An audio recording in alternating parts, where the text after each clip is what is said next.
Narada's curse takes effect as Brahma starts desiring his own daughter Brahmi. New heads sprout wherever she moves to avoid his gaze.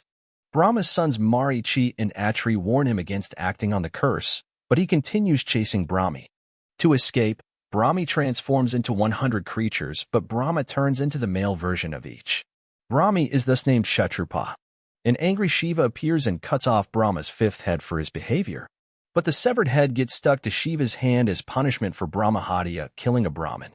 The head remains stuck until Shiva reaches Varanasi, where it detaches and purges him of the sin. Kshatrupa is reluctant to create more women, fearing fathers may endanger daughters. She fears giving women beauty, wisdom, choices, and power if men might misuse them. The story shows how even gods face consequences of actions.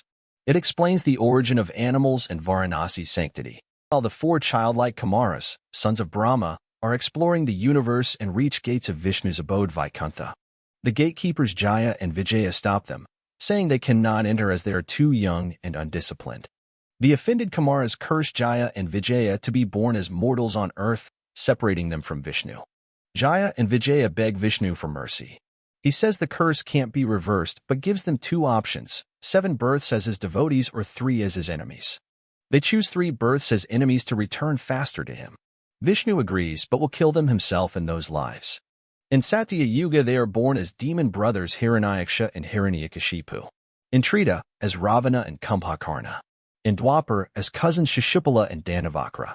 Vishnu closes his eyes, pained that they chose to be his enemies but realizes it will make them understand Jaya and Vijaya, victory over self, not just others.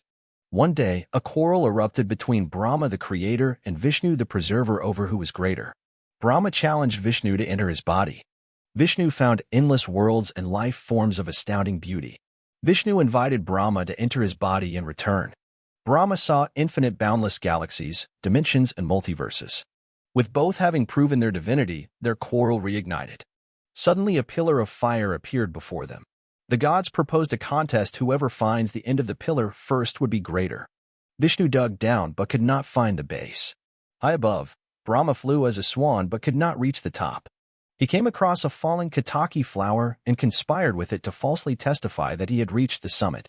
When Vishnu conceded defeat, the pillar split open to reveal an angry Shiva. For denying truth, Shiva cursed Brahma to never be worshipped again. The gods pleaded with Vishnu to save them from the demons afflicting the realms. Feeling weary, Vishnu decided he needed to invoke Shiva's aid. He journeyed into the wilderness and worshipped Shiva for years, but Shiva did not appear. Vishnu sculpted a Shiva lingam and began chanting Shiva's 1,000 names while offering 1,000 lotus flowers daily. Though touched, Shiva decided to test Vishnu further by stealing one of the lotus flowers. When Vishnu found only 999 flowers, he realized chanting Shiva's names he had forgotten his own names, including Kamalanayana, lotus-eyed one. Vishnu plucked out one of his own eyes and offered it as the 1,000th lotus. Impressed, Shiva appeared, healed Vishnu, and granted him the Sudarshana Chakra, a divine spinning disc weapon to combat demons. Its serrated edges could destroy anything and return to Vishnu's hand. With this weapon from Shiva, Vishnu could now protect the gods and realms. The story is about Dhruva, the son of King Udanapada. Dhruva's father favored his stepbrother Uttama over him. One day, Dhruva's stepmother Suruchi humiliated him when he tried to sit on his father's lap.